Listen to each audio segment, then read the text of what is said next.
토니 캠폴로라는 신학자가 있습니다. 이분은 미국 침례교회 목사이고 이스턴 대학교 사회학 교수이라는 사회학자이기도 합니다. 이분은 현실 참여를 강조하는 분으로 유명합니다. 한 번은 기독교 신자들과의 강의 도중에 비속어를 썼어요. 그래서 이제 그 중간에 이제 쉬는 시간에 이제 그 참석했던 신자들이 발끈했어요. 그랬더니 이분이 뭐라 그랬냐면, 왜 자기가 쓴 비속어에는 화를 내면서 정말 화를 내야 할 사회의 구조적 악에는 침묵하십니까? 이렇게 반문했다는 일화로 아주 유명하신 분입니다. 이분이 한 번은 그 장수를 해서 95세 이상 된 사람들 50명을 상대로 설문조사를 했습니다. 그 설문의 그 질문은 딱 하나였어요. 당신에게 또다시 삶의 기회가 주어진다면 어떻게 살겠습니까? 세 가지만 기록해 보세요. 자, 첫 번째, 가장 많이 나왔던 응답은 날마다 반성하며 살겠습니다. 매일 잘못을 고치고 줄이면서 살겠다는 거죠. 그러니까 이게 바꿔 얘기하면 95세 이상 오래 살기는 했지만 잘못을 해도 반성하지 않으면서 살아왔다는 것입니다. 자, 두 번째로 많은 응답은 용기 있게 살겠다는 것입니다.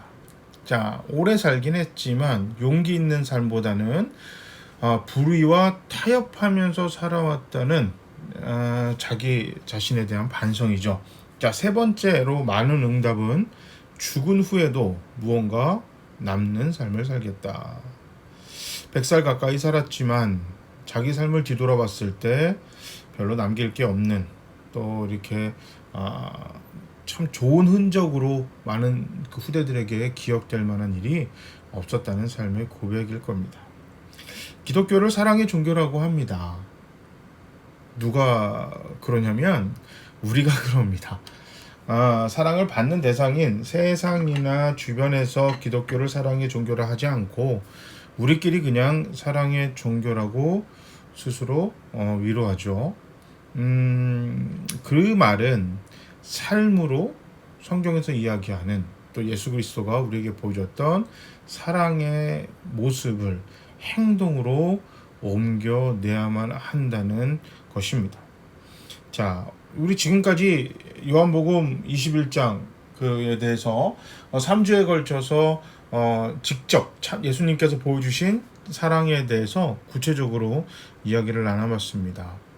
우리의 사랑이 폭이 넓어야겠죠. 자, 만나는 사람 보면 크게 세 부류가 있을 겁니다. 이렇게 나보다 수준이 높은 사람, 나와 수준이 비슷한 사람, 그리고 나보다 형편이 지금 어려운 사람, 이 모든 사람들을 하나님 대하듯이 친절하게 대해야만 합니다. 그리고 사랑은 자기 중심적인 사랑이 되면 안 됩니다. 팔은 안으로 굽는 건 당연하죠. 그래서 팔입니다.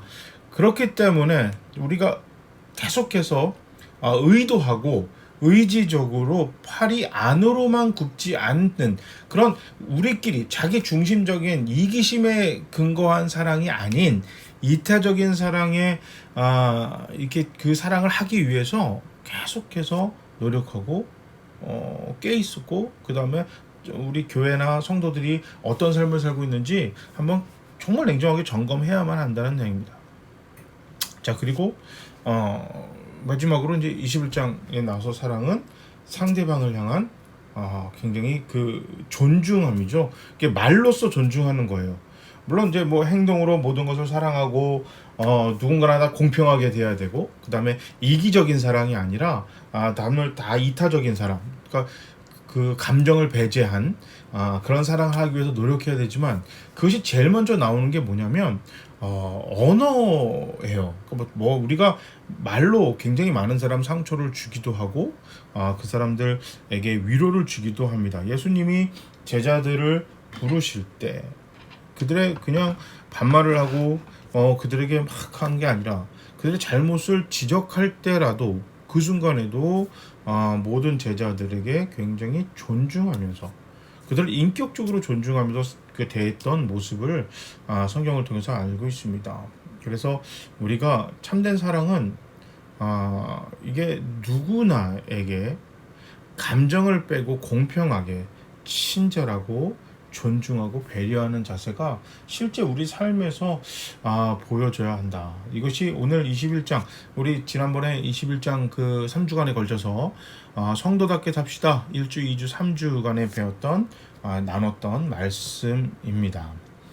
자, 그렇게 우리가 이게 수준 낮은 사랑을 하지 않고 수준이 굉장히 높은 이게 사랑을 하나님께서 기대하시죠. 그래서 우리에게 하나님의 사랑, 또 이렇게 하나님이 원하시는 것을 우리에게 요구하시지만 실제로 우리는 그렇게 살지 못해요. 그러니까 이제 그 성경에 나오는 베드로나 제자들이 뭐 우리랑 크게 다르지 않지 않나요? 그러니까 저는 그런 것 같아요. 뭐 배신 안 한다고 해도 다 배신하고 매일매일 삶 속에서 예수님과 동행하며 예수님을 붙들고 살아가는 삶보단 그냥 내가 중심이 되고 내가 좋아할 사람들만 좋아하고 그다음에 공평하게 대하는 것보다는 편해서 편파적으로 상대하고 그다음에 말도 그냥 막 그냥 내가 머리서 생각하고 배운 걸 얘기하는 게 아니라 그냥 먼저 내뱉고 후회하는 근데 이게 전혀 발전이 없는 그런 삶을 살고 있지 않는가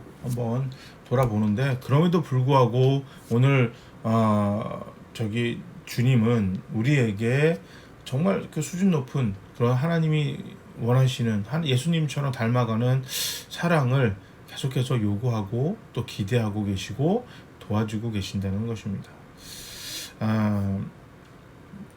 오늘 본문에 보면 사도행전 11장 26절에 보면 자 안디옥이라는 지역에서 교회 모임을 가지고 많은 사람들을 가르쳤어요. 이제 사도 바울이 그랬더니 안디옥에서 처음으로 그리스도인이라고 불리었다. 그러니까 우리가 그리스도인이라고 스스로를 드러냈다가 아니라 주변의 사람들이 안디옥에서 신앙생활하는 사람들의 모습을 어떻게 했다? 그리스도인이라고 불러줬다는 것입니다. 그리스도인이라는 것은 그리스도를 닮아가는 사람들. 그리스도는 구원자, 그 다음에 또 제사장, 그리고 또 모든 사람들을 사랑하는 그 리더라는 먼저 몸으로 실천해서 보여주는 그런 사람인데 우리가 성경에서 나오는 예수님이 뭐 우리를 위해서 십자가에 죽으셨습니다. 우리를 사랑하십니다라고 백날 떠들어봤자 이건 우리끼리만 하는 얘기예요. 그렇지 않나요? 우리끼리만 여기 주일날 교회나 나와야 또 집에서 뭐 성경을 읽을 때만 내가 오늘부터 마치 그 스위치를 켜고 끄듯이 자 지금부터 내가 기독교인이 될 겁니다 라고 하는 스위치를 켰을 때 예수님의 사랑을 이야기하고 좋아요 우리도 그렇게 살아가야 됩니다 라고 하고 다시 대부분의 삶은 또 스위치를 끄고 그러든가 말든가 마치 007과 같은 스파이 누가 내가 예수 믿는 그리스도인이라는 거를 모르게 하는 그런 것이 마치 삶의 어떤 목적인 것 마냥 세상과 비교해도 전혀 다르지 않게 여전히 살아가는 그런 삶을 살고 있지 않는가. 그러니까 오늘 본문에 사도행전이 나와서 주변의 사람들이 안디옥 지역의 사람들이 예수를 믿는 사람들을 보고 너희가 이야기하는 내가 어디선가 들었던 그 예수라는 사람 그 사람이 살았던 삶을 너희가 이렇게 살고 있구나 라고 이야기하는 그리스도인이구나 라는 그런 칭호를 받고 있지는 않는 것 같습니다. 그렇게는 안 되는 것 같아요. 요즘 참 제가 가슴이 아픈 얘기가 기독교를 기독교라고 안 하고 개독교라고 해요. 그래서 그 개독교라는 이유가 뭘까요? 비도덕적이고 비상식적이고 이기주의고 그 다음에 뭐 법을 지키지 않는 것 이런 얘기가 참 가슴이 아프죠. 좀 뭐 이렇게 개독교라는 얘기를 들었는데 내용이 멍청할 정도로 정직하고 멍청할 정도로 성실하고 바보 같을 정도로 남에게 손해보고 배려하는 사람들 그래서 너희들 뭐 그냥 듣는 개는 기분 나쁘겠지만 넌 개처럼 뭐 그렇게 머리가 없니? 너희는 왜 니들을 챙기지 않니? 이런 소리를 들으면서 개독교라는 소리를 듣는 게 아니고 이게 참 인간이 가져야 될 기본적인 소양에 대해서 하지 않기 때문에 기독교가 개독교라는 소리를 듣고 있다면 이거는 또 성도답게 살기 이전에 그냥 하나님 백성으로서의 가장 기본적인 의무조차도 하고 있지 않는 교회나 우리 자신 스스로를 한번 반성해야 합니다. 오늘 뭐 사랑을 베풀고 살자 이건 맞아 기본적인 것부터 해결하고 난 다음에 그 후차원적인 이야기가 아닐까. 그거는 조금 너무 앞서가는 설교를 하나 이런 생각을 설교를 준비하면서 했지만 그래도 우리 주님이 다 도망가서 뭐 다시 그 어부된 제자들을 불러 모아서 그래도 다시 한번 할 수 있어요 라고 하면서 또 등도 두들겨주고 또 손도 잡아주고 하는 모습을 볼 때 참 부끄러운 목사고 부끄러운 또 삶을 살아가는 또 신앙인으로서 다시 한번 우리도 마음을 다시 해서 성도다운 성도, 교회다운 성도가 되어야 되지 않을까라는 마음을 가지고 설교를 준비하고 또 오늘로 또 성도답게 삽시다 이야기를 또 마무리를 한번 해보려고 합니다. 이게 오늘 이제 본문에 이 안디옥이라는 지역에서 그들이 하나님을 찬양하고 하나님을 만났어요. 이게 보면 그 지역의 사람들이 기본적으로 선해서 살아가는 삶이 굉장히 그 성품이 좋아서 그런 소리를 들은 게 아니고 후천적으로 그들이 열심히 살려고 노력했기 때문에 주변의 안디옥 사람들한테 그런 소리를 들었습니다. 로마서 3장 10절 12절에 보면 사도 바울은 정확하게 이렇게 얘기합니다. 기록된 바 의인은 없다. 하나도 없다. 자, 하나님을 찾는 자도 없고 다 치우쳐 한 가지로 무익하게 되고 선을 행하는 자는 없나니 하나도 없다. 이게 우리 겉모습의 사람입니다. 자, 이게 뭐냐면 의인다운 사람은 기독교인이라고 들을 만한 그런 태어날 때부터 그런 존재는 없다. 그냥 그 사도 바울은 아주 냉정하게 이야기를 했습니다. 자, 그리스도를 믿는 사람들이 언제 어떻게 그리스도인으로 분류됐는지 소개하는 글이 나오면서 자, 그리스도인이라는 말은 교회 안에서 만들어진 것이 아니라 교회 밖에서 만들어진 말입니다. 그리스도인은 말 그대로 그리스도를 쫓는 사람, 그리스도를 닮은 사람이라는 뜻입니다. 안디옥의 예수를 믿지 않는 사람들은 자신들과 전혀 다른 사람, 정말 사람 같은 사람을 만났습니다. 그런데 그들 모두가 예수 그리스도를 믿고 예수 그리스도를 따르고 예수 그리스도를 닮기 위해 어마어마하게 노력하는 사람들이었습니다. 그래서 그들을 그리스도인, 예수인, 예수를 닮아가는 사람들이라고 불렀던 것입니다. 이게 참 우리들에게 주는 그 도전적인 말이 상당히 많습니다. 기왕이면 다른 사람에게 좋은 영향력을 끼치고 본이 되는 삶을 살기를 원합니다. 자, 그러기 위해서 우리 교회와 성도는 무엇보다 예수님의 가르침과 본을 따라야 합니다.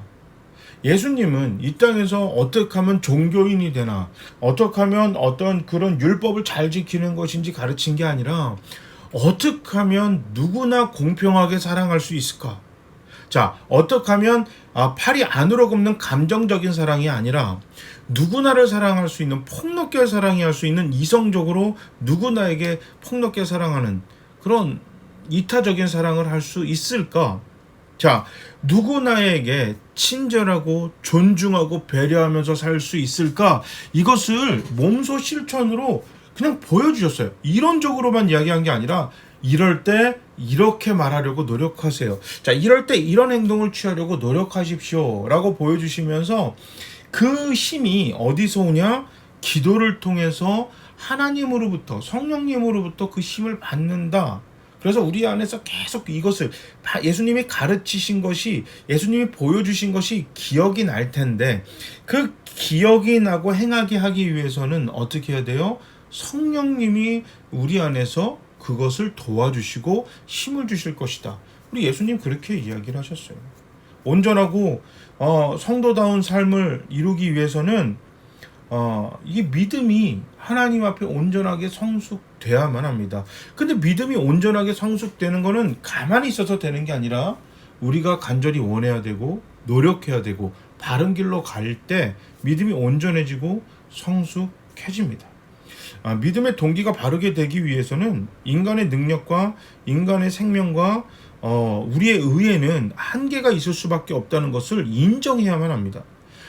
나는 많이 배웠으니까, 나는 직책이 목사니까, 나는 아주 많이 알고 있으니까, 내 입에서는 아주 화려한 말이 나오고 내가 쓰는 글은 아주 어마어마하게 좋으니까 나는 바른 길을 가고 있다라는 착각에서 빨리 빠져나와야만 합니다. 얼마큼 나는 이 몇 대가 믿는 그 가문의 자녀니까 이런 착각에서 빨리 깨야 돼요. 자, 우리가 믿음의 대상이 누구냐? 이거는 하나님이다. 이것을 잃어버리면 안 됩니다. 자, 믿음의 방식을 바르게 하고 참된 사랑을 행하는 삶을 살아야만 합니다. 이것이 바로 성도답게 살기 위한 가장 첫 번째 발걸음이고 또 가는 과정이고 결말이 돼야만 합니다. 창세기 5장 1절과 2절에 아담 자손의 계보에 대해서 나와요. 하나님이 사람을 창조하실 때 하나님의 형상대로 지으시고 남자와 여자를 창조하셨고 그들이 창조되던 날에 하나님이 그들에게 복을 주시고 그들의 이름을 사람이라 일컬으셨더라. 남자와 여자를 창조하셨고 창조되시는 날에 그들에게 복을 주셨고 그 이름을 사람이라 일컬으셨다. 하나님께서 인간을 창조하실 때 누구를 창조하셨다고요? 목사와 장로 창조하셨다고요? 아니면 많은 사람, 많은 지체가 높은 사람, 아니면 가난한 사람, 배우지 못한 사람, 외모가 뛰어난 사람만 창조하셨다고 하지 않으셨습니다. 하나님께서는 그냥 사람을 창조하셨어요. 이 말은 뭐냐면 하나님 눈에는 다 공평하고 똑같다는 이야기입니다. 그러기 위해서 그리스도인이 되기 위해서는 우리가 정말 사람다운, 하나님이 보실 때 사람 같은 사람이 되어야 돼요. 자, 하나님이 보실 때 남자와 여자를 공평하게 보셨고, 자, 나이가 많은 사람과 적은 사람을 똑같이 더 귀하게 여기고 더 이렇게 좀 못하게 여기는 거 없었어요. 왕이나 종이나 주인이나 이 집에서 일하는 사람이나 많이 배웠거나 적게 배웠거나 심지어 예수를 믿거나 믿지 않거나 하나님은 공평하게 사랑하십니다. 이것을 깨닫고 그렇게 살아갈 때 하나님 앞에서 우리는 사람다운 사람, 성도다운 성도가 될 수 있는 것입니다. 참 어려워요. 참 어렵습니다. 그렇기 때문에 우리가 이걸 잊어버리고 살기가 쉽기 때문에 계속해서 기억해야만 합니다. 구원은 자유잖아요. 자, 우리가 이것을 잊어버렸어요. 하나님이 누구나 공평하게 생각하시고 누구나를 사랑하시고 누구나를 친절하게 대하시는 분이시라는 걸 잃어버렸어요. 이게 뭐냐면 타락입니다. 욕심이 들어오고 이기주의가 돌아왔죠. 자, 그런데 구원을 통해서 우리가 욕심과 이기주의로부터 자유함을 얻었어요. 자유함을 얻었단 말이에요. 자유함을 얻었단 말은 드디어 우리가 하나님 앞에서 사람답게, 성도답게, 교회다운 모습이 온전하게 세워질 수 있는 기회가 주어졌다는 이야기입니다. 바른 길로 가는 방향을 발견할 수 있게 됐습니다. 그게 뭡니까? 바로 예수 그리스도가 가는 길입니다. 그 길이 올바른 길이에요. 예수답게 생각하고 예수처럼 사랑하고 예수처럼 배려하고 예수처럼 공평하게 대하고 예수님처럼 누구나를 존중하는 자세를 취하게 살 수 있는 것, 그 길이 십자가 구원을 통해서 열렸고 그렇게 살아가는 교회, 그렇게 행동하는 성도가 교회다운 교회, 성도다운 성도로서 하나님 앞에서 바르게 설 수 있습니다. 그렇게 할 때 제가 서두에 이야기했듯이 기독교는 사랑의 종교입니다. 이게 우리끼리 얘기할 필요 없어요. 민망하게 그렇게 얘기할 필요가 없어요. 주변에서 교회는 사랑의 종교입니다. 기독교인들은 참 따뜻해, 이런 얘기가 자연스럽게 나오게 되는 것입니다. 오늘 본문의 사도 바울이나 그 안디옥에서 믿는 제자라고 불리워졌던, 그러니까 예수님을 믿는 교인, 성도라고 불렸던 사람들이 우리는 그리스도인입니다. 우리는 그리스도인이라고 불러주세요. 우리는 앞으로 사랑을 할 겁니다. 막 이렇게 광고하지 않았습니다. 그냥 묵묵히 삶으로 보여줬어요. 그랬더니 주변에서 자기들과 다른 그들의 삶을 보고 저 사람들은 정말 예수를 쫓아가는 사람들, 예수를 닮은 사람들, 더 조금 좀 이렇게 약간 더 이렇게 좀 오버하면 예수인가 보다, 우리 동네 예수인가 보다, 이런 삶을, 이런 평가를 받게 되는 것입니다. 그리스도인이라는 말 속에는 굉장한 뜻이 담겨져 있는 것입니다. 이 그리스도인, 교회, 성도라는 말 안에는 예수 그리스도의 사랑, 십자가 보혈이, 그 값이 그 안에 내포되어 있습니다. 우리는 기독교인, 성도, 교회라고 하면서 그 안에 담겨져 있는 진정한 의미, 그것이 이야기하는 그 단어가 갖고 있는 그 힘은 전혀 발휘하지 못하면서 그냥 그리스도인, 성도라는, 교회라는 호칭에 걸맞는 그냥 그 어떤 열매만을 바라보고 있지 않는가, 한번 이 시간에 돌아보면서, 자, 우리 하나님이 보실 때 정말 성도 같은 성도, 교회 같은 교회가 될 수 있도록 우리 노력합시다. 내 주변에 우리 가족이, 직장 동료가, 학교 친구들이, 우리 주변에 살고 있는 많은 나를 만나는 사람들이, 이 지역에, 이 건물에, 우리 건물 안에 있는 많은 그 상가에서 우리 교회를 평가하고 성도들을 평가할 때, 저 교회는 뭔가 틀리네, 정말 사랑이 있고 따뜻하다, 남들을 참 배려한다 라는 평가를 받는 교회, 정말 당신은 어디서 그 교과서에서 이야기하는, 성경에서 이야기하는 예수 닮아가는 사람인 것 같습니다 라고 평가를 받을 수 있는, 그래서 성도답게 살아가는, 사랑을 몸소 실천으로 보여주는 모두가 되시기를 주님의 이름으로 축복합니다. 아멘.